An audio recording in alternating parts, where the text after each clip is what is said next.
All right, it looks like we're at 3 o'clock. I'll just start with an introduction.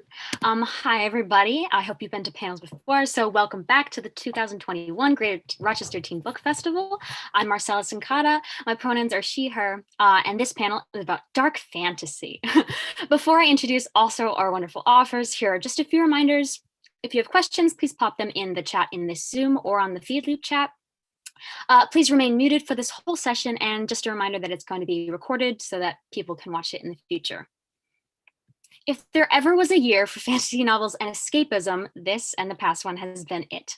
Fantasy novels take us away from our present moment and into a world of curiosity, mystery, and often new exciting dangers, all while showing us different ways to view, interact, and challenge the realities of our own world. Authors from this panel are well-versed in whisping us off to fascinating places. Rena Barron is a self-proclaimed author of magical things like her Kingdom of Souls series, as well as the Maya and the Rising Dark series. Elle, author of Wings of Ebony, and Kiersten White, author of And I Darken, Now I Rise, Paranormalcy, and many other dastardly titles. Thank you for joining us today, and I would like to pass things over to our panel facilitator, Erin. Hello, everyone. I'm Erin. I will be facilitating today's panel, and I love that word dastardly. I feel like we need to have like a evil cackle in the background from a movie to like oversee every time we talk about something dark and mysterious. But thank you all, Kiersten, Rena, and Jay, for being here with us today on this panel to talk about dark fantasy. We really don't need a longer title than that. Kind of sums up exactly what we're going to be going into. So we'll get rolling. So how do you decide what the reader's first impression will be of a fantasy land? So how do you initially know to create what your readers are about to walk into? Is it a map, a story, a scent, a vivid description, something else? I'll open it up to anybody, whoever has their idea first. I can go first. For me, all of my stories, like there might be an idea that I love or an image that I love, but for me, there's always a central question that I'm exploring. So for the And I Darken trilogy, it was how do normal people get to the point where they can commit atrocities in pursuit of their goals? Really light, fun, happy teen stuff. With The Dark Son of Elizabeth Frankenstein, it wasn't what makes a monster, but rather who makes a monster, who allows it to happen, who looks the other way and lets people be victimized because they're still safe. And so for the Camelot Rising trilogy, with the Guinevere Deception starting that series, that one was more about whose stories do we tell and how do we tell them, and how does it shape the world around us when we're only telling certain stories certain ways. And so once I know what question I'm exploring, that allows me to figure out what the world around that question is going to be like, how I'm going to immerse the reader in that world and sort of move them through it as we like examine that question together. So for me, it's always less about the intricate details of the world and more about like, what is the soul of this story? And then building a world around that. I think there's something really fun about having like that, like you talk about kind of impressions, what you want people to see. Having that first scene of the story kind of set the stage. There's just something fun about that, right? And so we're talking about dark fantasy, so like there could be something dark happening. Dark doesn't necessarily mean scary. But it's just something that could be mysterious or something that's unknown, something that is piquing the interest of the reader because it's new. And in my young adult series, Kingdom of Souls, it starts off with this prologue where it's a little girl, the main character is a little girl, and there's this magic that's in the air. And it's like these little sparks, they're just dancing around her. And that really kind of sets the tone for the story because she can't touch them. She can't react to them. All the other kids in the room can, and they can use that magic, but she can't. It's just something that's right out of her reach. And that really sets the tone for the whole story and how it drives like her actions and the things that she does throughout. So there's something that's really fun about kind of that initial setting. And I know a lot of authors spend so much time trying to work on what that looks like. I don't know, but like my first chapter, I'd probably rewrite that 1,000 times because you need to set that tone, because then you have to carry that tone throughout the whole book. I agree a lot with those two things that Kiersten and Rena said. I think I think every story starts with this sort of question similarly, or like this story point or some bit of commentary or something I want my readers to grapple with and consider that they hadn't considered before, or hadn't considered in that way before. And so when I think about the opening of a story, I'm thinking, what is the most intriguing entry point into that quandary? And what can I show them that's going to make them care? Because I think that there's a short window when you have a chance to grab a reader's attention. And so when I think about this journey I want to take them on, I feel like that first page or few pages is an introduction to why they need to keep turning the page. And I think the first chapter is sort of that, if you've gotten them through the first chapter and they're still considering reading, then I think you have to really, or at least what I try to do is try to invest them in this, to develop this trust that, no, I have something to show you and you want to know what it is. And so I think it's, playing with the mystery, like Rena said, in the sequel to Wings of Ebony, which is out in January, I start with a prologue, and it's just very different from Wings, and it's very different from sort of what you would expect. But I needed that I thought I needed that to be able to make my reader understand this is why this book's narrative matters so much. And it's one of those things that gains in sort of significance the further you read. And so I also think it's very story specific, I guess, is another thing, like how you want to introduce the reader to that world. And what you want to lead with is really dependent on sort of, what the book is. But ultimately, I think it's the hook. It's the sort of where you yank the reader into the story, into the quandary that you are exploring. Yeah, those are all really great points. Like, you always need that attention grabber, and then, like Kiersten, like you said, kind of getting to the soul of it rather than world building. Like, that's an entire panel in itself because it's so complicated. But in that first moment to get them in, you really just want to give them like a really good idea of the soul of what they're about to dive into. So with dark fantasy, there's a lot of darkness in the real world, and there is also plenty of darkness that we can create in fantasy. But do you prefer creating complete fantasy worlds or incorporating fantastical elements in today's world? Which one do you guys prefer? I'm unmuted. I could go. I was like, I'm unmuted. I'll just go ahead and talk. I tend to gravitate towards contemporary fantasy pretty consistently. Wings of Ebony some call it urban fantasy. I consider it contemporary fantasy. And then my Next Way series is very much contemporary fantasy, and my Magic School series, which comes out next year, is it's an inner city magic school. So contemporary fantasy is sort of where I planted my flag. Interestingly enough, I really love reading like adult fantasy that is very much epic or second world.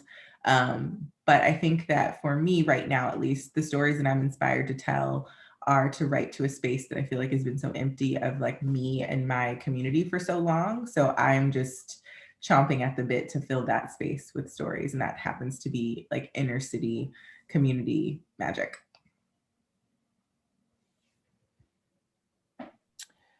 I write in both spaces. So for my young adult series, it's a second world kind of epic fantasy. And for my middle grade series, Maya and the Rising Dark, it's very much a contemporary fantasy based in Chicago on the South Side.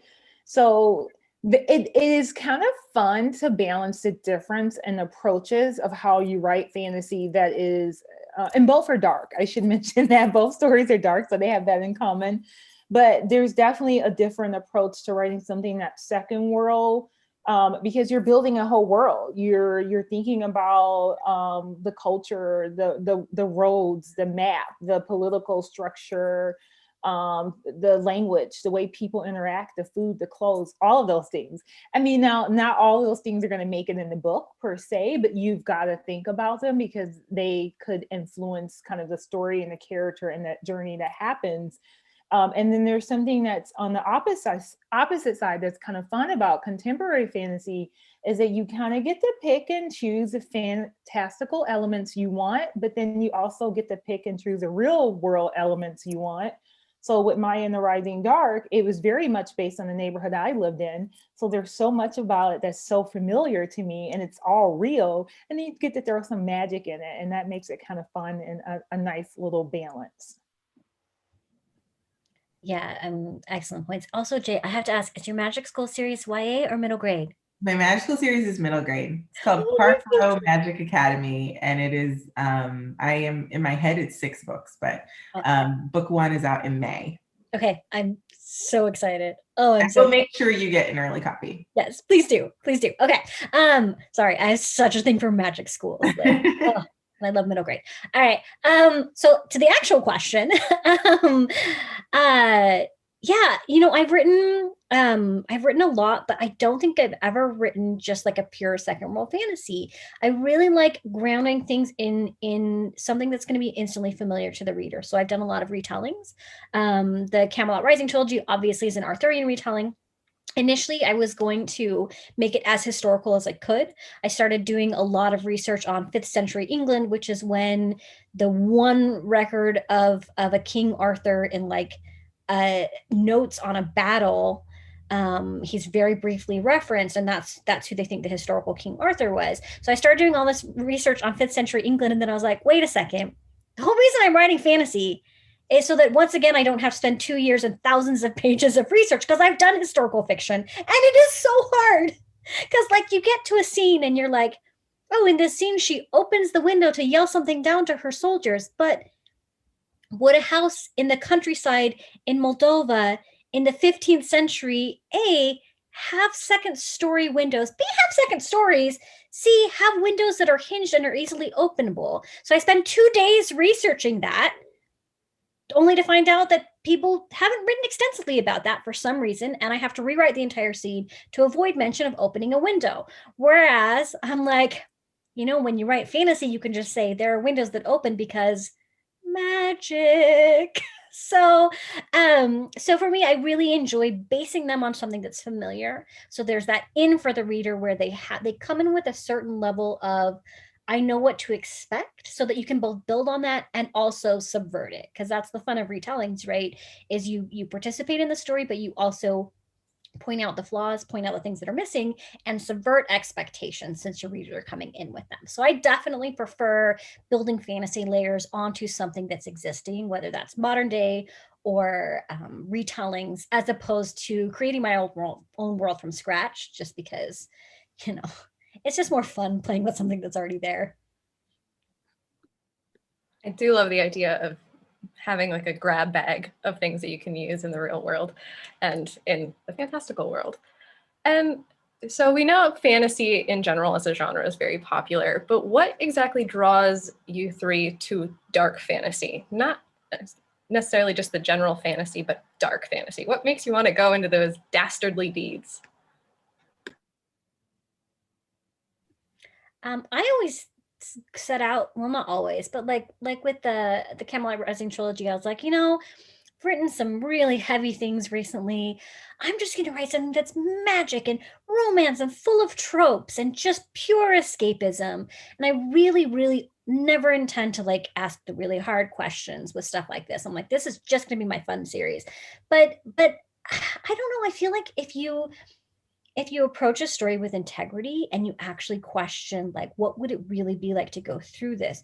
What would the real world dynamics be if certain people had tremendous power that other people couldn't access? And we know what that looks like, right? Because we see that all the time in the world. And so I feel like fantasy, like most genre, exists so that you can tell true stories in an elevated way, right? You're telling the truth, you're just telling it at the remove of genre, which allows you to explore things in a heightened way.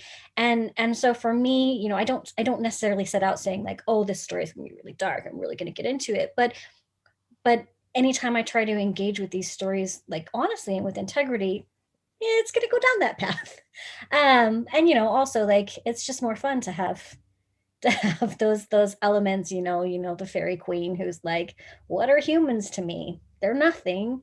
So what does it matter if I squash a few on my way to the grocery store or whatever? So yeah, I think I never set out specifically to be like, yeah, this is going to be the the one with teeth, but all stories have teeth if you look at them closely. I would agree with that as well. I don't set out necessarily to write dark fantasy. It's not something like I don't know that I even think about the genre all that much. Even to think it's just fantasy. I just know that I want some fantastical elements, or I might want magic, or I want dragons or something like that. But I think I set out to tell a story. And if there are elements of the story that become darker, I don't shy away from them. I let the story flow as it should, because I think there's something to be learned about all types of stories. And sometimes it's important to explore some of the darker themes. And with the Kingdom of Souls, there's this morally grayness that's happening throughout the story of who's good and who's bad, and who defines that.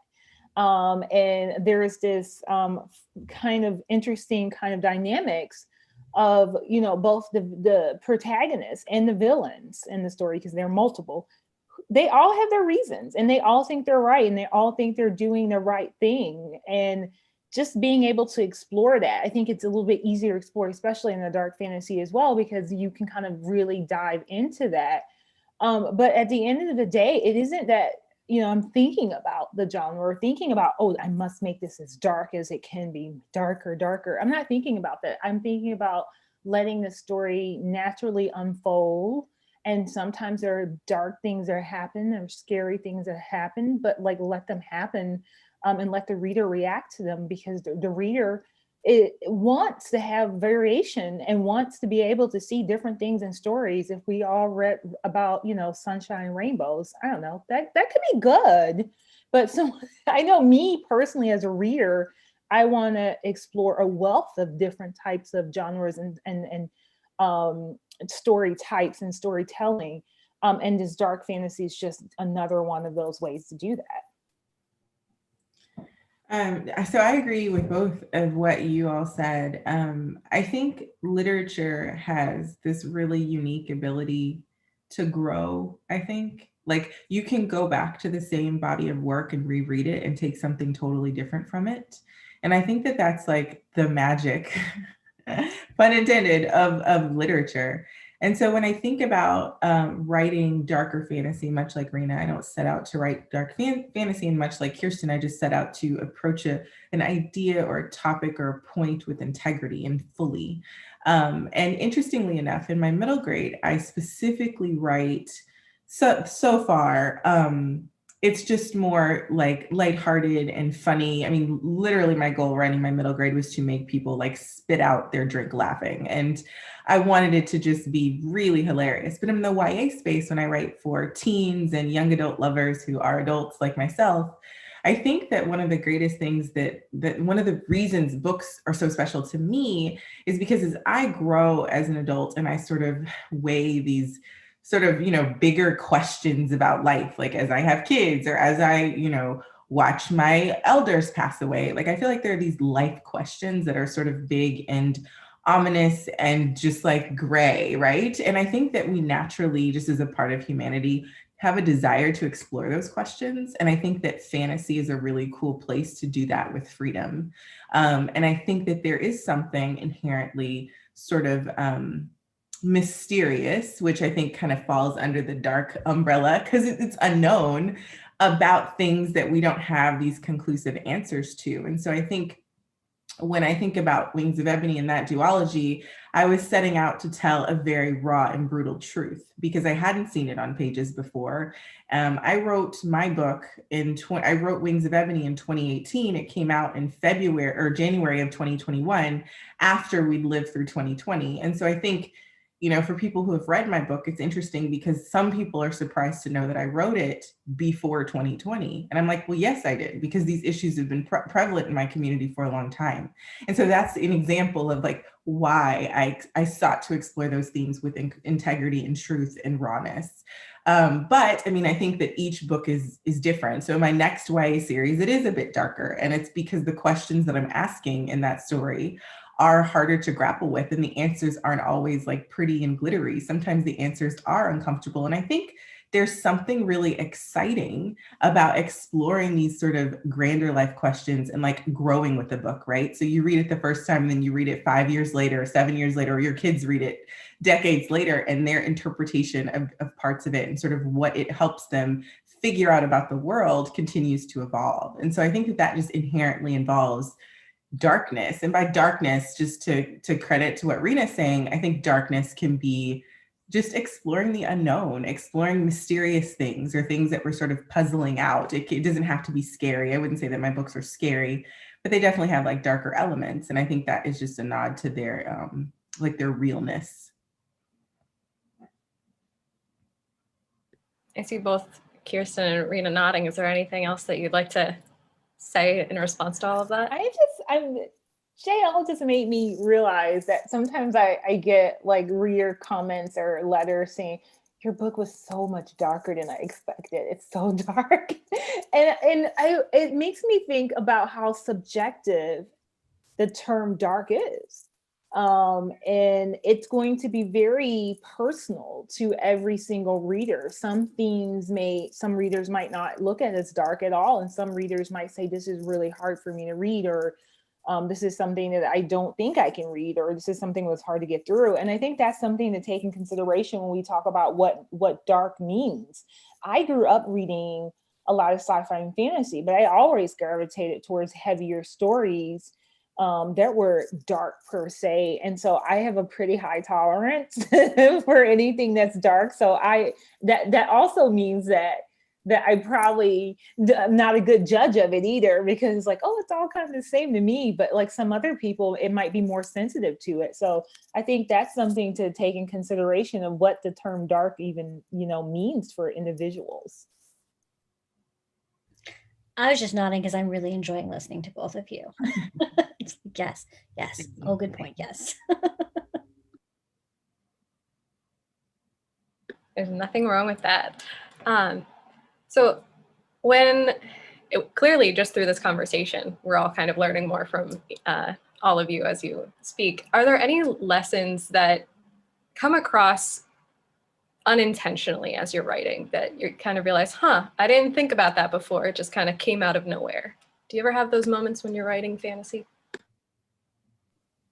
I have this really embarrassing thing that I thought was universal to writers.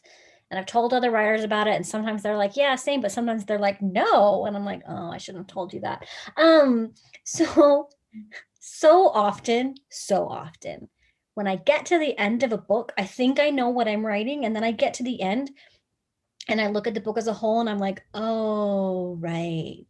I thought I was writing a really fun Buffy vs. tie-in novel, but really I was navigating, examining a culture and a community that I grew up in that I thought was good, but then I got to adulthood and realized had a lot of really insidious, incredibly destructive elements. And this book is about my process of dismantling that and walking away from it, and how hard and how hurtful that is, under the guise of a fun Buffyverse novel. And I do that so often, where I know what book I'm writing and I know the plot, and then I get to the end and I realize, even though I know someone who didn't know me wouldn't realize this, but they're all personal, right? They all end up being so deeply personal and such like a reflection of where I was when I wrote it. So like, I don't keep a journal, but show me Paranormalcy from 2010 and I can tell you what I was going through and how I viewed the world. Show me The Dark Symbols with Frankenstein and I can tell you how much changed in that time period. So yeah, for me, it's always this like almost humiliating moment of realization that I've written my own personal journey with a very specific thing into a book that no one else will be able to see, but I know is there. Very much the same for me, and not intentional at all. I mean, in Wings of Ebony, Rue is taken, so her mother is murdered on her doorstep, and she's taken by her father that she never met to his home, which is an island of magic wielders. And she's pissed at him because she's like, where have you been? Like, my whole life. And I realized, yeah, that's me sorting through my issues. I don't think my dad has read my book, but If he did, I'm sure that he would see that that is, you know, manifested itself in the pages. And so it's surprising because sometimes now that I'm consciously aware that I do this, probably like you too, Kiersten, I wonder if now when you come up with an idea, you're like, ooh, do I really want to go there? Because you know that you're going to have to do that deep internal work, which I feel like is a lot of the revision process for me. I think that's the work that an editor does with you, is they sort of help you pull out, well, let's deepen this. And how do I deepen that? Well, I need to really think about it. And if it's rooted internally, then I need to think internally. So yes, I am writing myself on the pages of my books unintentionally. So for all the world to see. I can only agree because I feel it's exactly the same thing. And I think sometimes it's unintentional and sometimes it's intentional. And it like with my Kingdom of Soul series, I think there are definitely some unintentional things that I was working through at the time I was writing the book, some things that came up from my own childhood and my own upbringing that were kind of weaved into the story. But then with Maya and the Rising Dark, my middle grade series, there were some very intentional things that I included in the story. Like I had mentioned in the earlier panel, like some of the personality quirks from Maya and her two friends. So Maya, Frankie, and Eli came from things that I really enjoyed when I was their age. They're 12. And so Maya's into comic books and superheroes. So I love that. Frankie's into science, and then Eli's into paranormal and ghost stories. I loved all of those things. So I took little bits and pieces of my own personality and put it in these kids. And it was fun to explore, you know, because those things never went away. I'm a full adult now, and I still love those things. And it's fun to explore them again through the eyes of a 12-year-old. So so sometimes it can be kind of unintentional, and sometimes it can be intentional how we incorporate pieces of ourselves in our books. Absolutely. And with fantasy, it's often like, oh, I'm going to write a Buffyverse novel, but so you're kind of detaching yourself in a way, but then just in the end, it's going to pull you back in. So you're not quite out of the woods. So what is a dark fantasy novel that you wish you had written, or maybe a world that you wish you had created that is already existing? Instant answer, always. When I read Holly Black's Curse Workers trilogy, read White Cat, and I was like, oh, how did I not think of this? How did anyone, this is, and consistently when I talk to a lot of other writers, that's their first answer. It's the Curse Workers trilogy, because it's just like, I mean, she mixed crime families with magic, but in the Holly Black way where nothing is good. It's all gonna get you in the end. That one I still have so much envy for. See, I would say anything by Holly Black. I wish I would have written, because all her books are absolutely amazing.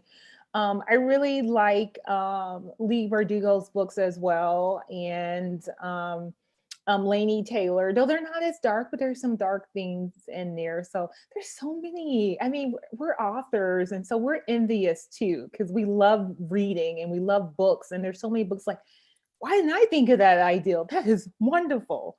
So, well, we get to at least reread the books over and over and meet our favorite authors and fangirl over them as well. So that's the nice part. Sorry, my dog wants attention. Yeah, Lee and Holly for sure. I really, I read a lot in the contemporary space as well. I don't know, and I think I heard the question. My dog was barking, but it was like, whose books do you like? I wish I would have written that. Was that the question? Okay, I deduced that. And honestly, this is a bizarre answer, but like I read Bardugo's work, and I read like Nick Stone's work, and Daniel Clayton's work, and I'm like, there's no way I could ever write like this. Like, it's just too good. But yeah, so I am in awe of them, and I think I would like to sort of continue to sort of hone my brand to be this sort of like mashup between like a Nick Stone novel and a Lee Bardugo novel, because I do sort of write in that very contemporary space with like clear like there's usually some level of not necessarily social justice commentary, but definitely commentary in both my middle grade and my YA books. That's very, very, it's a little less nuanced, I would say. It's a little bit more Nick Stone-like, I think. I would like to think. So if I could, that's probably my answer. In the same vein then, what are you all currently reading or have read lately that you would like to recommend? I already know that Holly Black is a recommendation across the board. I am ready. We're gonna keep that out on the open for sure. I am ready for this question. I've prepared. So definitely read this book if you haven't, Blackout, and then Dial A for Aunties for romance lovers. Okay, but this is like a dark panel. Okay, so The Ivies, if you like thrillers, if you're into like college admissions kind of stuff, I really geek out on that because in high school, I had like an off period where I would go to the counselor's office and like be the go-to person for like my fellow seniors or juniors to ask about college stuff because I'd read up on it so much. So I really geeked out on this. And there's a just this really brilliant Black girl in this book who I just absolutely am obsessed with. And she, I don't want to ruin it for you, so I won't tell you what she does. But that's a fun one if you like thrillers. This one is absolutely delicious if you like high fantasy. Another romance plug. And then my latest read, which I actually sat down and read in one sitting, was this one, which surprised me because I haven't had much of an appetite for epic fantasy lately. But I literally halfway through in one sitting, I just plan to sort of dip into the pages and here we are. So all of my books are on my shelf behind me, but and JL recommended a lot of the same ones I would also add Amari and the Night Brothers by B. Ashton. It's a middle grade and it's so real. I think it's in a vein very similar to how JL writes in that it's contemporary, but it's also fantasy and it deals with some really real world issues about my community and so stuff that I can relate to that I haven't really seen in books before. And the Night Brothers are terrifying. So if you want dark fantasy in the middle grade space, then that would be my number one recommendation right now. I was going to recommend that too, because it goes right along with how excited I am for JL's Magic School, because I loved Amari and the Night Brothers so much fun. And as far as YA, obviously I love Arthurian Legend. Camelot Rising trilogy is Arthurian Legend set in a very sort of like traditional magical Camelot. But one of my very favorite YA recent reads and all time is Legendborn by Tracy Deonn. And I love that she takes Arthurian myth and legend and weaves them onto a modern day real world setting. So her main character, Bree, is dealing with reality while also navigating this secret magical society that she both is and is not a part of. And the way that Tracy both engaged with and questioned power and Arthurian power and the stories and who gets that power and who gets to claim those stories was just, I mean, so fascinating and so smart, but also just like a really super fun, soapy, awesome, action-packed story. So like, I still don't know how she managed to do every single thing that she did with that book, but I love it and I recommend it to everyone.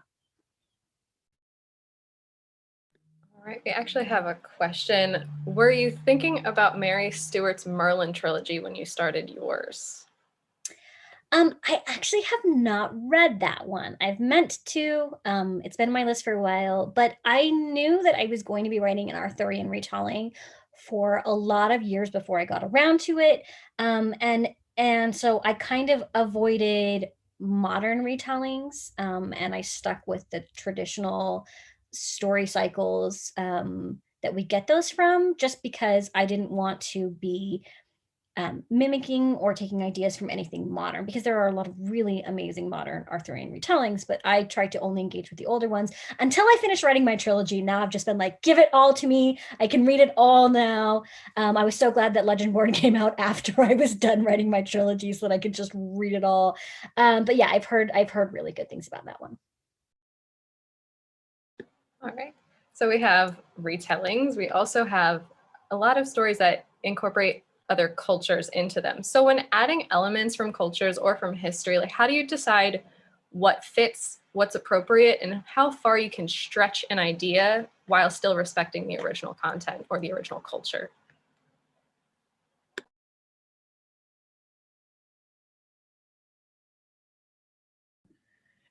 I can speak to this a little bit more in my new YA series, which obviously no one knows anything about. But in that one, I didn't particularly use a lot of influence from like a particular culture per se, but there's sort of a community that I was very inspired by, and I decided to keep that veneer very light.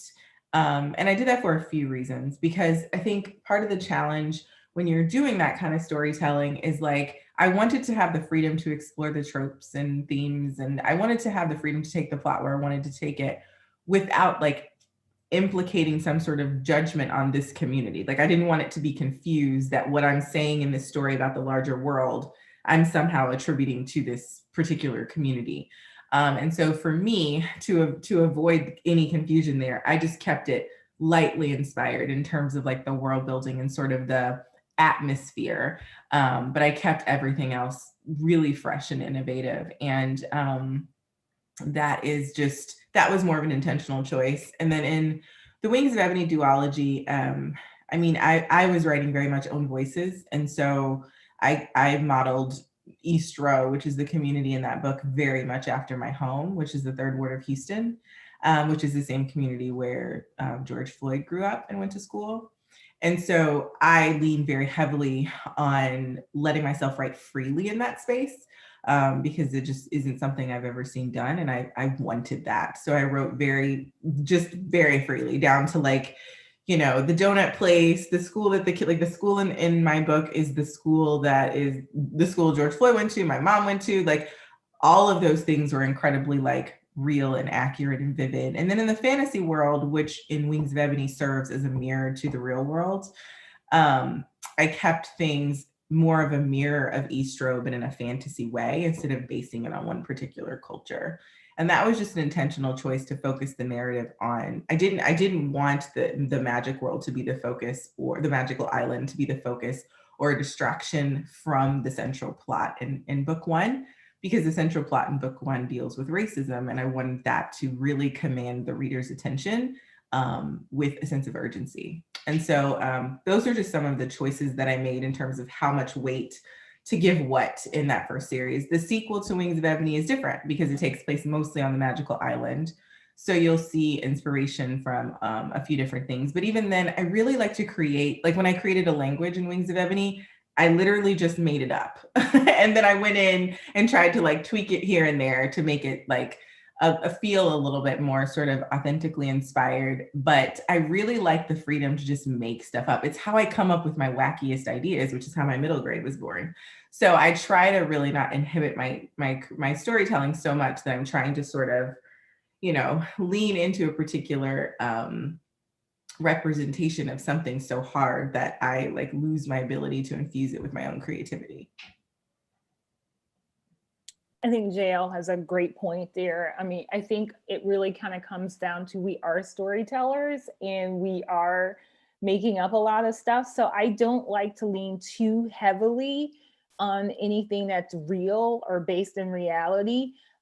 For both of my series, they both have Black kind of folklore and West African influences, but I didn't take any actual stories from any of those influences to create my books. Like all of the actual stories are created from my head. And so, you know, you kind of take, and it really is the veneer thing, right? So you take this kind of general ideal, and this is something I was familiar with, but I wanted to build my own story and my own mythology. So I didn't lean on any mythology that existed, because why? I'm a writer. I don't have to. I can make mythology just the way the initial writers who made mythology. And I think that's what's kind of fun about it, because you do kind of run into this really tricky space if you are leaning so heavily on something that's real, someone's culture, someone's religion. You run the risk of offending, even if it's your own, because you can't represent all of your people. You can't represent all of your religion. You just can't. And so I think there is a fine line to walk between saying I'm inspired by something and make sure as you are writing that you are being aware of how you're representing, even if it's a veneer, how you're representing, and making sure that you're not kind of just stealing or just, writing the same thing. It's like, okay, I understand this influence. This is a part of my culture, but I'm going to take it, I'm going to reimagine it the way it has influenced me and the way it has shaped me. So with the Kingdom of Soul series, voodoo is something that isn't mentioned in the book, but magic is mentioned in the book, and it is based on this voodooism. And that came from my own childhood and what influenced me. But I look at it in a very specific way for someone who grew up in small town Alabama, and it's going to be quite different from the way someone who grew up in a completely different city or a different country will look at it. And I think there's something to be said about, giving space for people to explore how things affect them individually and how it impacts and shapes the books that we write. Yeah, I mean, those are all incredible thoughts and incredible points. I would say, speaking of two things, I would say historically, if you're adding elements from history, really look carefully at your sources, and who is writing about that period of history, and because everybody has an agenda, right? So if you're reading about the fall of Constantinople, reading about the fall of Constantinople from someone who's using European sources is going to be a very different experience than reading about the fall of Constantinople from someone using Ottoman sources, because they're different viewpoints. And for me, when I do historical research, I try to use as many actual not original sources as I can, but I also try and throw out the ones that are too extreme in either direction, just because people have biases and they write with biases. And then too, like when you're taking things from the real world, when you're using other cultures or existing history or people as an inspiration or a jumping off point, just to be very, very respectful and very, very aware and thoughtful about what you're doing, and question yourself at every turn. Like, why am I using this element? Do I need to use this element? Am I adding anything personally by me writing this story using this element? And if you can say no to any of those things, figure out something else, because you are a storyteller and you can create your own things, and you can you can navigate your story in such a wide variety of ways. And so just always doing those check-ins and making sure what you're doing is respectful, and also even necessary. One of the things that I really love about retellings is you can engage with storytelling that already exists. So for example, Arthurian legend, which has been fan fiction from day one. It's always been fan fiction. It's just people telling the same story over and over again, taking what they like and adding something new. And that's what's so fun about writing in Arthuriana, because there is no canon. So you really can say, I like this element and this element. These elements are terrible. I'm going to ignore those entirely. These elements are terrible, so I'm going to engage with them, but I'm going to engage with them in such a way that it makes it clear they're terrible. And so retellings can be really fun that way, because you get to engage with something that you love that exists, but also question it and make it your own and find the things that you love and lean into those. So there's just a lot of ways. It's complex, because any story you tell is going to be complex, but I think if you always approach your stories with integrity and with responsibility and and love, you should be writing out of a place of love. Like if you love those things and you want to incorporate them, then figure out a way to do it with integrity and responsibly, and you should have fun. Thank you for that. We have about a minute and a half left. So in a bit of a lightning round, why don't we hear from you all? We did hear a little bit from you, Jay, about what's coming up, but what can we see in the future from you all?